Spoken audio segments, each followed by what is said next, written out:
You might have seen this today. Massive anti-tourist protests are expected in the Canary Islands tomorrow. Tensions have been soaring in recent weeks over water usage, a lack of housing and pollution that locals reckon is linked to over-tourism. So the Spaniards, they're so incensed that 6 of them have been on hunger strike for the last 9 days. Not too sure what that's going to do. But the Canary Islands Tourism Minister has urged British holidaymakers to not cancel their holidays, saying to The Telegraph, "It's still safe to visit the Canary Islands and we're delighted to welcome you." Yeah, sure feels like it. By the way, in 2023 alone, foreign travellers spent more than 20.3 billion euros in the region. I think it's about 18 billion pounds. And that same year, Britain's accounted for the largest group of tourists, numbering at 5.6 million. So it sounds to me like Turkey's voting for Christmas. But I'm going to bring in Sharon Backhouse now. She's the director of Tenerife, who organise tailor-made field trips to the region. Sharon, am I wrong to feel a bit offended by these protests tomorrow? I think it's something like 70,000 people are expected on the streets of Santa Cruz. I mean, what's that about? Well, hi, thanks very much for having me on the programme. We're very happy to give some context to all of this. If I was reading the press in the UK, I would be hugely offended. But, you know, we are a science travel company. We do a lot of research in sustainable tourism, and we work with local and international experts and institutions. And we've been studying sustainable tourism here in the Canary Islands for a number of years. And I just want to make this message very, very clear. This is not a demonstration against British tourists. British tourists have been welcomed here for decades. The Canarians are very warm and welcoming, and they'll continue to do so. So what's the problem? They have a tourism model here where foreign investors only pay 4% tax, and they have free repatriation of profits. And that tourism model means that a third of Canarians are actually living at risk of poverty or social exclusion. That's why you're having all of these problems that you're seeing. There's low wages, precarious jobs, lack of housing, etc., etc. So I think what locals are finally saying, and we've never seen anything like it. My partner is Canarian. He runs our local operations here in the Canary Islands.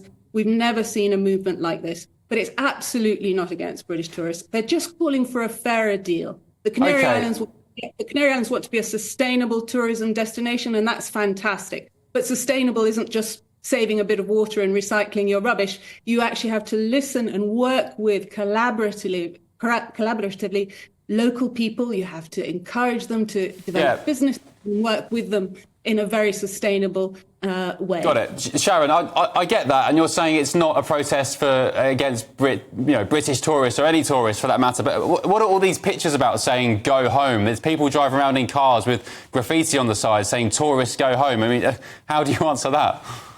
Yeah, it's a very good point. And the British press, again, have made a very big deal of that. But actually, it's a very minority action. And the organisers of the demonstrations absolutely do not support that kind of behaviour. And they've been very vocal on social media trying to put a stop to it. And actually, I've been here on my latest visit for a number of days, and I haven't seen any of that. So I think that has been blown out of proportion. All right. And I think it's a time for reflection. I think we all want to make sure that the destinations that we go to, locals are benefiting as well, not just a very small handful of very powerful investors who then take the money away from the Canary Islands. Got it. All right, so it sounds like more of a problem for the Canary Islands government than the Brits causing the problems. But I understand what you're saying. Thank you very much for being with us. We're going to keep it short and sweet, if that's OK.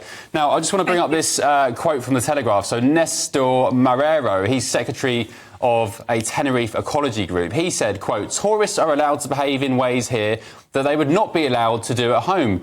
Do they fall drunk off balconies in London or Wales, or drive their cars where it's prohibited in a nature reserve?" I won't comment on falling off balconies, but I'm joined now by former Apprentice Star Ryan-Mark Parsons. Ryan, is it an unfair stigma that we give to Brits abroad? We're not all lager louts, are we? And in actual fact, these guys in the Canaries, they should, think about what they're saying before trying to exile a bunch of Brits who, frankly, funds their entire country. Well, I don't think it's unfair because I've seen it for myself. I went to Zante a few years ago and I saw the behaviour exhibited by British people, and it's unruly and it's embarrassing. And there's been polling to support what I'm saying as well. YouGov conducted a poll in 2019 And 57% of British people actually found that their fellow countrymen and women are embarrassing when they're abroad. The UK Foreign Office actually found 70% of British people overdrink when they go abroad. The behaviour is reckless, and quite frankly, they should go home. I think you're being a bit out of order here. I don't think it's out of order. Places like Zante is full of young kids, 17, 18-year-olds. I first went to Ibiza when I was about 16, I think. I slept in my mate's suitcase. I couldn't afford a hotel room. But you know, these are young kids just going abroad. It's a coming-of-age thing. Why are you having a go at them and painting, tarring the entire country as louts because a couple of lads want to go and have a drink? Well, other countries do it all the time. They're destructive. They cause chaos. Like I said, anecdotally, I've experienced this. So you've never been abroad, had a few drinks, and yeah, but I've never acted in the rambunctious, destructive way that some British people do when they act abroad. That's why I'm not surprised. Look at Malia in 2017.